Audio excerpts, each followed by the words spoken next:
줄로 믿습니다. 오늘 또 주의 전에 오르시고 영상을 예배드리는 모든 성도들을 주의 이름으로 사랑하고 축복합니다. 힘들고 참 어려운 때지만 이때도 하나님이 주신 은혜와 평안 가운데 안식과 승리를 누리는 성도들 되시기를 바랍니다. 우리 몇 번 한번 같이 인사하겠습니다. 할 수 있는 것은 순종합시다. 할 수 없는 것은 맡깁시다. 순종하고 맡김으로 하나님이 이루시는 성취하시는 역사를 누리는 성도들이 되시기를 바랍니다. 오늘은 룻기 4장 9절로 22절 말씀 역전의 은혜라는 말씀으로 함께 은혜를 나누겠습니다. 주여 말씀하옵소서 같이 하겠습니다. 주여 말씀하옵소서 주의 종이 듣겠나이다. 아멘. 주의 음성이 들리는 복된 시간이 되시기를 바랍니다. 하나님의 말씀 성경 안에는 하나님의 도우심으로 인생이 역전된 사람들의 이야기, 사건들이 가득합니다. 역전승이라는 것은 처음에는 지고 있다가 마지막에 이기는 거거든요. 성도들이 탄식과 슬픔을 하나님 앞에 기도하다가 마지막에는 찬양과 영광과 승리를 맛보는 것이 성경의 말씀입니다. 그럼 성도 여러분, 저 여러분들도 하나님이 도우시면 우리 삶이 힘들고 어려울지라도 낙심하지 않고 우리가 살아야 될 이유가 여기에 있습니다. 삶이 아무리 힘들고 막막하더라도 하나님이 도와주시면, 하나님이 은혜 주시면 승리할 줄로 믿습니다. 오늘 본문 말씀이 하나님의 도우심으로 인생이 역전된 사람들의 이야기입니다. 오늘 본문 말씀을 통해서 하나님이 언제 역전의 은혜를 주셨는지 함께 은혜를 나누면서 힘들고 어려운 때를 지나는 우리 모든 성도들도 하나님이 주신 역전의 은혜를 가지고 승리하는 성도들 되시기를 바랍니다. 역전의 은혜의 첫 번째는 십자가를 질 때 역전의 은혜를 주십니다. 오늘 10절 말씀 같이 읽겠습니다. 또 마을론의 아내 모압 여인 룻을 사서 나의 아내로 맞이하고 그 죽은 자의 기업을 그의 이름으로 세워 그의 이름이 그의 형제 중과 그곳 성문에서 끊어지지 아니하게 하매 너희가 오늘 증인이 되었느니라 하니. 아멘. 나오미와 룻은 자기들이 할 수 있는 것을 다 순종했습니다. 그리고 할 수 없는 것은 하나님께 맡기는 믿음으로 보아스에게 맡겼더니 보아스가 룻에게 보리를 6번 데워준 다음에 그리고 아침에 성문으로 나갔습니다. 그리고 성문에 앉았는데 마침 그때 보아스가 말한 자기보다 기업 물을 먼저 순번인 사람이 지나갔습니다. 그래서 그 이름을 부르면서 성문에 앉아라. 그리고 장로들을 10명을 청해가지고 그들에게 증인이 되어달라고 했습니다. 원래는 두세 사람이면 되는데 10명을 부른 것은 완전히 확정하겠다라는 의미거든요. 그렇게 앉은 기업 물을 자에게 물었습니다. 모압에서 돌아온 우리 형제 엘리멜렉의 나오미가 그 밭을 팔려고 한다. 네가 살려느냐? 기업을 물을 거냐라고 했더니 그가 생각해 보니까 나오미 것을 받으면 자기 것이 될 줄 알고 내가 물으겠다라고 했습니다. 그러자 보아스가 고엘 제도에 대해서 더 자세히 설명해 주거든요. 네가 기업을 물으면 모압에서 데리고 온 모압 여인 룻도 사야 되고 그가 들어가서 아들을 낳으면 그것이 네 아들이 되는 것이 아니라 마을론의 아들이 되고 그 땅도 네 땅이 되는 것이 아니라 마을론의 땅이 된다라고 했더니 오늘 룻기 4장 6절 말씀 같이 읽겠습니다. 그 기업 물을 자가 이르되 나는 내 기업에 손해가 있을까 하여 나를 위하여 물으지 못하노니 내가 물을 것은 네가 물으라. 나는 물으지 못하겠노라 하는지라. 아멘. 보아스보다 먼저 순번이 있는 기업 물을 자가 나는 손해보는 일은 안 하겠다는 거죠. 내 기업에 손해가 될까 봐서 나는 안 하겠다. 그러니까 내가 할 것을 네가 하라고 하면서 기업 물을 권한을 줘버리거든요. 그런데 성도 여러분, 실은 이 기업 물을 자가 그 기업을 물렀으면 손해를 볼지라도 책임을 다하고 헌신하고 희생하고 십자가를 졌으면 실은 예수님 족보에 누구 이름이 들어가냐면 그 사람 이름이 들어가는 거거든요. 그런데 그가 손해보기 싫어서 희생하기 싫어서 십자가를 지기 싫으니까 하나님이 주신 은혜를 놓쳐버렸거든요. 그런데 보아스는 오늘 9절 10절 말씀에 내가 룻을 사서 죽은 사람의 기업을 그의 이름으로 잇겠다. 그래서 우리 형제 중에서 그의 이름, 그의 기업이 끊어지지 않도록 하겠다라는 거거든요. 내 기업이 되지 않고 말론의 기업이 될지라도 나는 이 일을 하겠다라는 거거든요. 기업 물을 자의 책임을 하겠다. 손해볼지라도 나는 십자가를 지겠다라고 그 십자가를 졌더니 그때 하나님이 뭘 주시냐면 역전의 은혜를 주시어서 실은 누구 이름으로 족보에 들어가야 되냐면 말론의 이름으로 족보에 들어가야 되는데 하나님이 그 틀을 깨버리시고 보아스의 이름을 갖다 넣으시거든요. 그래서 베레스 족보에 누구 이름이 들어가냐면 보아스 이름이 들어가고 다윗의 족보에도 보아스 이름이 들어가고 그리고 예수님의 족보에도 보아스의 이름이 들어가게 됩니다. 결국은 누가 승리하냐면 십자가를 진, 희생한, 손해를 감수하면서도 말씀에 순종한 보아스가 최후 승리자가 되었다라고 말씀합니다. 성도 우리도 하나님께서 주신 이때를 살아가면서 힘들고 어려울지라도 우리 각자에게 주신 직분과 사명과 역할이 있거든요. 그 역할에 희생하고 헌신하고 십자가를 지면 하나님께서 그때그때마다 역전의 은혜를 주시어서 승리케 해 주실 줄로 믿습니다. 그렇게 역전의 은혜로 승리하는 성도들 되시기를 바랍니다. 한 곤충학자가 개미를 실험하는데 어떤 실험을 했냐면 나무젓가락에다 기름을 발라가지고 이게 개미 집 구멍에다 넣어서 불을 붙였답니다. 그러면 불이 났을 때 개미들이 어떻게 반응하는지를 보고 싶었다라는 거거든요. 그렇게 실험해서 불을 붙였더니 불을 한 번도 꺼보지 않은 개미들이 방황하고 이게 난리가 날 줄 알았는데 그 불을 처음 발견한 개미가 그 불 속으로 뛰어들더랍니다. 그리고 줄을 서서 일사불란하게 개미들이 순서대로 그 불에 뛰어들더라는 거죠. 그러면서 불이 점점 적어지더랍니다. 나중에 보니까 개미 몸에 있는 키튼질이라는 이것이 불에 타면서 소화작용을 해가지고 불을 끄더라는 거죠. 그런 것처럼 우리가 믿음의 열매든 사랑의 열매든 반드시 열매 뒤에는 뭐가 있다는 겁니까? 희생이 있어야 된다라는 거거든요. 그래서 예수님께서 한 달의 밀이 땅에 떨어져 썩지 않으면 한 알 그대로 있고 썩으면 많은 열매를 맺느니라 라고 말씀하셨습니다. 그러면서 예수님이 내가 세상에 온 것은 상금을 받으러 온 것이 아니라 많은 사람의 대속물, 희생제물로 오셨다라고 말씀하거든요. 그 이유는 뭐 때문이냐면 시편 49편 7절로 8절 말씀입니다. 같이 읽겠습니다. 아무도 자기 형제를 구원하지 못하며 그를 위한 속전을 하나님께 바치지 못할 것은 그들의 생명을 속량하는 값이 너무 엄청나서 영원히 마련하지 못할 것임이니라. 아멘. 사람이 사람을 구원할 수 없다는 거죠. 사람이 사람의 죄값을 대신 지불할 수 없다는 거죠. 왜냐하면 그 속량값이 너무 엄청나서 사람이 영원히 마련하지 못한다는 거죠. 그래서 하나님께서 예수님을 이 땅에 보내주셔서 우리의 죄값을, 우리의 죄를 감당하게 하셨다라고 말씀합니다. 이사야서 53장 6절 말씀입니다. 같이 읽겠습니다. 우리는 다 양 같아서 그릇 행하여 각기 제 길로 갔거늘 여호와께서는 우리 모두의 죄악을 그에게 담당시키셨도다. 아멘. 우리 모두의 죄악을 누구에게? 예수님께 감당케 하셨다는 거죠. 그래서 예수님이 우리 죄를 위해서 십자가에 지시고 죽으셨거든요. 근데 그것으로 끝난 것이 아니라 우리 죄를 감당하시고 죽으신 예수님, 십자가 지신 예수님을 하나님이 3일 만에 부활하시게 하셨습니다. 그리고 하나님 보좌에 올리셨습니다. 승리자가 되게 해주셨습니다. 그래서 빌립보서에 보면 바울이 이렇게 말하거든요. 십자가를 지고 승리하신 예수님께 하늘에 있는 모든 이름 위에 뛰어난 이름을 주셔서 하늘에 있는 것이나 땅에 있는 것이나 땅 안에 있는 모든 무릎을 예수 이름에 꿇게 하시고 예수를 주라고 고백하게 하고 하나님께 영광을 돌리게 하셨다라고 말씀합니다. 십자가를 지신 예수님이 사망 권세를 이기시고 부활하셨습니다. 승리하셨습니다. 그런 것처럼 우리도 예수님처럼 십자가를 지면, 헌신하면, 희생하면 하나님께서 역전의 은혜를 주시어서 최후 승리자가 되게 해주실 줄로 믿습니다.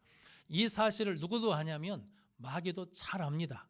십자가를 지면 승리한다는 것을 알거든요. 그래서 마귀는 십자가를 절대로 지지 못하게 유혹하고 방해합니다.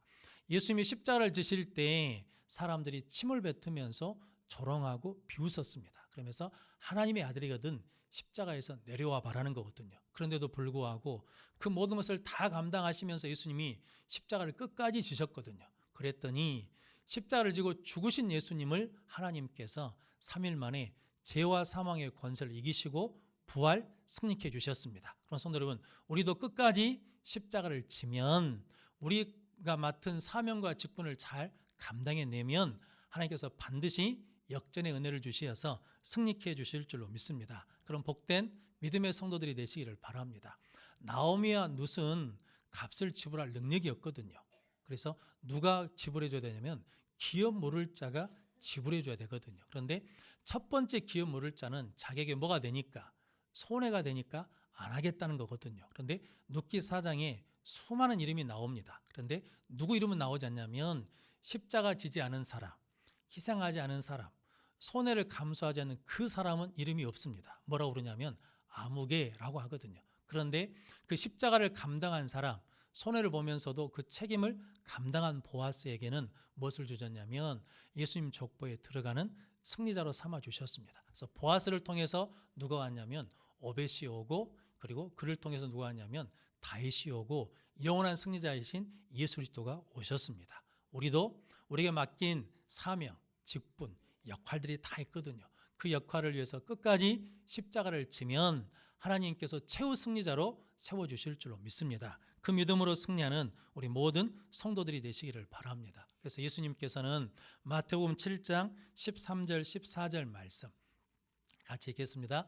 좁은 문으로 들어가라. 멸망으로 인도하는 문은 크고 그 길이 넓어 그리로 들어가는 자가 많고, 생명으로 인도하는 문은 좁고 길이 협착하여 찾는 자가 적음이라. 아멘. 예수님께서 좁은 문으로 들어가라는 거죠. 그 좁은 문은 십자가의 길은 생명의 길이기 때문에 좁은 문으로 들어가라는 겁니다. 그런데 멸망으로 인도하는 문은 크고 넓어서 찾는 자가 많은데, 생명으로 인도하는 좁은 문, 십자가의 길은 찾는 자가 적다는 거죠. 그 이유는 뭐냐면 힘들고 어렵기 때문이라는 거죠. 성도 여러분, 여러분들은 이 시대가 힘들고 어려울지라도 우리에게 주신 사명, 직분, 역할을 잘 감당할 수 있도록 십자가의 길을 가면 그 십자가의 길이 생명의 길이 되고 승리의 길이 될 줄로 믿습니다. 그렇게 하나님 앞에 늘 우리에게 주신 사명을 십자가를 짐으로 감당함으로 최후 승리자가 되는 역전의 은혜를 받는 성도들 되시기를 바랍니다. 역전의 은혜 두 번째는 끝까지 하나님을 붙잡을 때 역전의 은혜가 임합니다. 오늘 21절 22절 말씀 같이 읽겠습니다. 살몬은 보아스를 낳았고, 보아스는 오벳을 낳았고, 오벳은 이새를 낳았고, 이새는 다윗을 낳았더라. 아멘. 이게 이제 베레스 족보가 나오거든요. 근데 이 족보가 마태복음 1장에도 나옵니다. 마태복음 1장에는 누가 나오냐면 여인들 이름이 같이 붙습니다. 살몬은 기생 나합에게서 보아스를 낳고, 보아스는 룻에게서 오벳을 낳았다라고 하거든요. 오늘 성경 말씀에도 나오는 것처럼 이제 룻이 보아스와 결혼을 했더니 성에 있는 사람들이 룻을 축복하거든요. 그러면서 뭐와 같기를 원하냐면 이스라엘을 세운 나엘과 네아 같기를 원한다. 그리고 네게서 난 자가 다말에게서 난 베레스와 같이 유명한 자가 되기를 원한다라고 축복하거든요. 그런데 실상은 다말은 가나안 여인이고 나합은 기생이고 룻은 모압 여인이거든요. 그런데 이 모든 사람들이 신분이 비슷한 사람에도 불구하고 하나님을 붙들고 약속을 붙들었더니 하나님께서 역전의 은혜를 주시어서 신분이 바뀌고 삶이 바뀌고 지위가 바뀌는 은혜를 허락해 주셨습니다. 우리도 끝까지 하나님을 붙들고 약속을 붙들면 하나님께서 우리의 삶도 복되게 해주실 줄로 믿습니다. 신명기 4장 4절 말씀 같이 읽겠습니다. 오직 너희 하나님 여호와께 붙어 떠나지 않은 너희는 오늘까지 다 생존하였느니라. 아멘. 이스라엘 백성들이 광야에서 하나님께 붙어서 떠나지 않는 사람은 오늘까지 다 생존했다, 승리했다라고 말씀합니다. 그런 것처럼 광야 같은 이 세상을 살아가는 우리도 하나님께 붙어 있으면 생존하는 자가 되고 승리하는 자가 될 줄로 믿습니다. 하나님은 하나님께 붙어 있는 자, 하나님을 붙드는 자에게 역전의 은혜를 주시어서 이기게 해 주실 줄로 믿습니다. 예수님도 요한복음 15장 4절 말씀 같이 읽겠습니다. 내 안에 거하라, 나도 너희 안에 거하리라. 가지가 포도나무에 붙어 있지 아니하면 스스로 열매를 맺을 수 없음 같이 너희도 내 안에 있지 아니하면 그러하리라. 아멘. 포도나무와 가지 비유를 말씀하시면서 가지가 포도나무에 붙어 있으면 열매를 맺고 붙어 있지 않으면 열매를 맺을 수 없다라고 말씀합니다. 그런 것처럼 너희도 내 안에 있어야 된다. 예수님께 붙어 있어야 열매를 맺을 수 있다라고 말씀하거든요. 그러면 성도 여러분, 여러분들이 늘 하나님의 은혜 가운데 하나님을 붙들고 말씀을 붙드는 성도들 되시기를 바랍니다. 신앙생활은 하나님 붙드는 거거든요. 말씀을 붙드는 것이 신앙생활입니다. 믿음이라는 것은 어떤 어려움과 역경 속에서도 끝까지 하나님을 붙드는 것이 믿음인 줄로 믿습니다. 그 믿음으로 룻처럼 승리하는 성도들 되시기를 바랍니다. 기생 라합은 원래 여리고성이 멸망받는 성이거든요. 그 성에 정탐꾼들이 갔을 때 그들이 이렇게 말하지 않습니까? 하나님이 홍해를 가르신 것과 그리고 너희가 아모리 족속의 바사나와 옥을 하나님께서 물리쳐 주신 것을 내가 들었다라는 거죠. 그러면서 하늘에서도 하나님은 여호와는 하나님이시고 땅에서도 여호와는 하나님이시다라고 고백합니다. 그러면서 누구를 붙드냐면 하나님을 붙들거든요. 그러면서 정탐꾼들을 살려보내니까 정탐꾼들이 우리가 이 성에 들어올 때 창문에 붉은 줄을 메고 이 집안에 있는 사람들은 다 구원받을 것이다 라고 하거든요. 그 말씀을 붙들고 붉은 줄을 창문에 넣걸고 기다리면서 인내했더니 하나님께서 멸망받는 성읍에서 라합과 그 가족들을 구원해 주셨습니다. 기생 라합은 하나님을 붙듦으로 말씀을 붙듦으로 사망에서 생명으로 역전되는 인생을 살았습니다. 우리도 죽을 죄인이거든요. 진노의 자녀였거든요. 근데 예수를 붙듦으로 사망에서 생명으로 바뀌는 은혜를 누린 줄로 믿습니다. 성도 여러분, 우리 인생에 어떤 어려움이 있을지라도 끝까지 하나님을 붙들고 약속의 말씀을 붙들면 하나님께서 역전의 은혜를 주시어서 승리케 해주실 줄로 믿습니다. 룻도 실은 원래 나오미가 모압에서 베들레헴으로 돌아올 때 어머니 집으로 친정으로 가라 그러거든요. 그때 시어머니를 붙쫓았다라고 합니다. 시어머니를 붙들고 나갔습니다. 왜냐하면 모압으로 돌아가면 모압신을 섬겨야 되는데 어머니의 하나님이 나의 하나님입니다라고 그러면서 어머니를 붙들고 하나님을 붙잡았거든요. 그랬더니 그가 보아스를 만나서 그의 인생이 변화되었습니다. 원래 모압 사람은요 이스라엘 총에 들어오지 못한다라고 율법에 기록되어 있습니다. 그런데 하나님을 붙들었더니 약속을 붙들었더니 하나님께서 그것을 깨트리고 누구를 받아들여 주시냐면 룻을 받아들여서 예수님 족보에 들어오게 해주셨습니다. 성도 우리도 하나님을 붙들면 하나님께서 이렇게 승리케 해주실 줄로 믿습니다. 그런 복된 믿음의 성도들 되시기를 바랍니다. 미국에 스탠다드 오일이라는 석유 회사가 있답니다. 이 회사에 중간 간부인 중역되는 분이 예수 믿는 분이신데 이번 어느 날 성경을 읽다가 감동을 받았대요. 출애굽기 2장에 아기 모세를 갈대 상자에 싸서 날강에 띄우는데 거기에 뭘 발랐냐면 역청을 발랐다라고 기록되어 있거든요. 근데 그 역청이라는 말이 온유 덩어리 아니냐, 석유 덩어리 아니냐. 그러니까 반드시 거기에 석유가 일 것이다라고 생각이 들어서 지질학자들을 보내가지고 조사를 했더니 거기 석유 매장지가 발견되어서 이집트 정부와 협력해서 그래서 그 회사가 이집트에서 석유를 유전을 개발하는 사업자로 선정이 됐답니다. 그래서 단번에 뭐가 됐냐면 세계적인 기업으로 변화됐다라고 하거든요. 성도들 우리도 말씀을 붙들면 하나님께서 역전의 은혜를 터쳐 주실 줄로 믿습니다. 그렇게 말씀을 붙들고 하나님을 붙드는 믿음의 성도들이 되시기를 바랍니다. 아브라함은 갈대아 우르에서 우상 만드는 집의 아들이었습니다. 그가 하나님을 붙들고 말씀을 붙들었더니 믿음의 조상 아브라함이 되었습니다. 요셉은 노예로 팔려간 사람입니다. 그런데 하나님을 붙들었더니 애굽의 총리가 되었습니다. 모세는 살인자고 도망자였거든요. 그런데 그가 하나님을 만나고 하나님을 붙들었더니 민족의 지도자가 됐습니다. 다윗은 목동이었거든요. 하나님을 붙들었더니 이스라엘 왕이 되었습니다. 성도 여러분, 요셉이나 아브라함이나 다윗이 이런 일을 상상이나 했겠습니까? 그런데 그들이 누구를 붙들었더니 하나님을 붙들고 약속을 붙들었더니 그들이 상상치 못한 하나님의 크신 은혜를 주셔서 역전되는 은혜를 허락해 주셨습니다. 우리도 하나님을 붙들면 우리가 생각한 것보다 훨씬 크신 은혜로 우리를 축복해 주실 줄로 믿습니다. 그렇게 하나님을 붙드는 믿음의 성도들이 되시기를 바랍니다. 끝까지 하나님을 붙들면 그들이 상상치 못한 은혜를 주시고 신분의 변화를 하게 해주셨습니다. 베드로도 어부였는데 예수님을 만나 말씀을 붙들었더니 그가 사람을 낚는 사도가 되었습니다. 무리를 걷는 일을 체험한 사람이 되었습니다. 바울은 핍박자고 해방자였습니다. 예수 믿는 사람들을 핍박한 사람이었는데 예수님을 만나고 예수님을 붙들었더니 예수의 사도가 되고 예수의 증인이 되었습니다. 성도 우리도 하나님을 붙들고 말씀을 붙들면 하나님께서 우리에게 역전의 은혜를 주시어서 새롭게 하시고 복되게 하시고 능력 있게 해주실 줄로 믿습니다. 그 믿음으로 끝까지 하나님을 붙드는 믿음의 성도들이 되시기를 바랍니다. 나오미 인생도 실은 그가 베들레헴에 들어올 때 뭐라고 고백했습니까? 나는 말하다, 나는 쓴물이다 라고 고백했거든요. 왜냐하면 모압 땅에서 다 잃어버리고 빈 몸으로 왔거든요. 그래서 그는 나는 말하다, 내 인생은 쓴물 같은 인생이다 라고 했는데 나오미가 유일하게 붙든 게 뭐겠습니까? 룻을 의지할 수 없잖아요. 무엇을 붙들었냐면 기업 물을 자를 주신 하나님을 붙들고 하나님의 말씀을 붙들었더니 오늘 그 여인들이 이웃에 있는 여인들이 나오미를 뭐 했냐면 찬양하고 축복했습니다. 그래서 그의 인생이 기쁨으로 환희로 바뀌었거든요.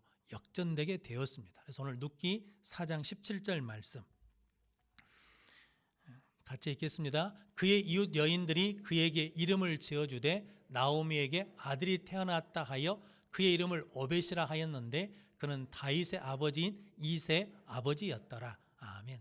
그의 이웃 여인들이 이름을 지어줬습니다. 그러니까 실은 보아스와 룻이 결혼해서 아들을 낳으면 이게 보아스나 룻이 이름을 짓거나 아니면 나오미가 이름을 지어야 되는데 그들이 지은 것이 아니라 이웃 여인들이 이름을 지었거든요. 그래서 나오미에게 아들이 태어났다 그러면서 오벳이라고 이름을 지었거든요. 오벳의 이름의 뜻은 종이라는 뜻입니다. 하나님의 종, 섬기는 자, 예배하는 자이거든요. 빈 몸으로 왔던 나오미가 하나님을 붙들고 말씀을 붙들어서 복된 삶을 사는 것을 이웃 사람들이 봤거든요. 그러면서 뭐가 생겼냐면 우리에게도 뭐가 생겨요? 회복의 기대와 소망이 생겼다라는 거거든요. 그래서 이웃 여인들이 찬양하면서 이름을 오벳이라 졌다라는 거죠. 우리도 하나님 예배하면서 붙들면 하나님께서 역전의 은혜를 주실 거라는 소망이 생겼다는 거죠. 성도 여러분, 그러면 교회는 하나님으로부터 역전의 은혜를 받아서 우리가 회복된 은혜를 누려야 될 줄로 믿습니다. 그것을 통해서 세상에 소망을 주는 우리 교회와 성도가 되시기를 축복합니다. 성도 여러분, 저 여러분들은 늘 하나님을 붙들고 말씀을 붙듦으로 말미암아 역전의 은혜를 누리는 성도들 되시기를 바랍니다. 전에 한번 말씀드렸던 임숙재 숙명여대 초대 총장님 계시거든요. 이분이 17에 시집을 갔습니다. 19에 남편이 돌아가셔서 가부가 됐거든요. 동네 사람들이 짠한 거예요. 어린 나이에 어떻게 살까라면서 걱정이 되니까 그 소리가 너무 싫어서 무작정 서울로 상경해서 식모살이로 살아갔답니다. 식모살이를 성실하게 열심히 잘하니까 어느 날 주인 어른이 불러다가 묻더랍니다. 내가 소원을 들어줄 테니까 네 소원이 뭐냐라고 했더니 첫 번째는 주일날 교회 보내주십시오. 그게 첫 번째 소원입니다. 두 번째는 야간학교에 가서 공부하게 해주십시오라고 하더랍니다. 그런데 주인이 좋으신 어린 모양입니다. 그래서 교회 가게 하고 야간학교에서 공부할 수 있도록 도와줬다는 거거든요. 그래서 공부를 열심히 하고 하나님을 붙들고 기도함으로 장학생이 되어서 일본으로 유학을 갔습니다. 귀국에서 학교 교사를 하다가 숙명여대 총장, 초대 총장이 되었다라고 하거든요. 근데 그분이 학생들에게 늘 이렇게 가르치신답니다. 아무리 환경이 안 좋고 상황이 어려워도 낙심하지 마라. 하나님을 붙들면, 말씀을 붙들면 하나님이 도와주시면 인생은 얼마든지 역전될 수 있다라고 가르쳤다고 하거든요. 그래서 시편 54편 4절 말씀 같이 읽겠습니다. 하나님은 나를 돕는 이시며 주께서는 내 생명을 붙들어 주시는 이신이다. 아멘. 하나님은 나를 돕는 이십니다. 하나님에게는 불가능한 상황이 없습니다. 하나님에게는 힘든 상황이 없습니다. 하나님은 나의 대적을 통해서도 뭘 베풀어 주시냐면 은혜를 베풀어 주시는 분이시거든요. 그런데 그 하나님이 나를 뭐 하기만 하면, 도와주기만 하면 우리 인생은 반드시 역전될 줄로 믿습니다. 그런 성도 여러분, 우리가 하나님을 붙들고 말씀을 붙들면 하나님께서 우리에게 역전의 은혜를 주시어서 승리케 해주실 줄로 믿습니다. 그런 복된 믿음의 성도들이 되시기를 바랍니다. 그래서 오늘 21절 22절 말씀에 살몬은 보아스를 낳고 보아스는 오벳을 낳고 오벳은 이새를 낳고 이새는 다윗을 낳았느니라 라고 말씀합니다. 성도 여러분, 보아스가 하나님을 붙들고 말씀을 붙들며 승리했더니 그 다음에 누구를 낳냐면 오벳을 낳고 오벳이 승리했더니 누구를 낳냐면 이새를 낳고 이새가 승리했더니 누구를 낳냐면 다윗을 낳고 다윗이 승리했더니 누가 나오냐면 예수 그리스도가 이 땅에 오시고 우리가 승리하면 우리도 또 믿음을 낳고 믿음을 낳는 역사를 이루어갈 줄로 믿습니다. 그렇게 최후 승리를 이룸으로 우리의 이름이 생명책에 기록되는 능력의 삶을 살아가는 우리 모든 성도들 되시기를 바랍니다. 그런 성도 여러분, 우리가 하나님을 붙들고 말씀을 붙들면 우리의 승리는 계속해서 이어질 줄로 믿습니다. 그런 복된 성도들 되시기를 바랍니다. 하나님은 역전의 명수이십니다. 성도 여러분, 하나님은 힘들고 어려울지라도 희생을 감수하고 손해를 감수하면서 십자가를 지는 사람, 십자가의 길을 가는 사람에게 역전의 은혜를 주십니다. 하나님은 하나님을 끝까지 붙들고 약속의 말씀을 붙드는 사람에게 역전의 은혜를 주십니다.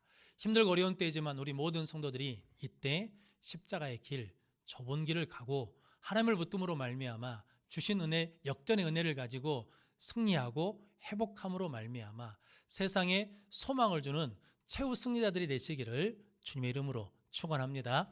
기도하겠습니다. 거룩하신 아버지 하나님 감사합니다. 오늘 또 복된 줄 알게 해주시고 하나님을 믿는 믿음으로 하나님 앞에 나와 예배하며 붙들게 하시니 감사합니다. 십자가를 지며 하나님을 붙들 때 역전의 은혜를 허락해 주시어서 우리 모든 성도들이 최후 승리자가 되게 하여 주옵소서. 예수님의 이름으로 기도하옵나이다. 아멘.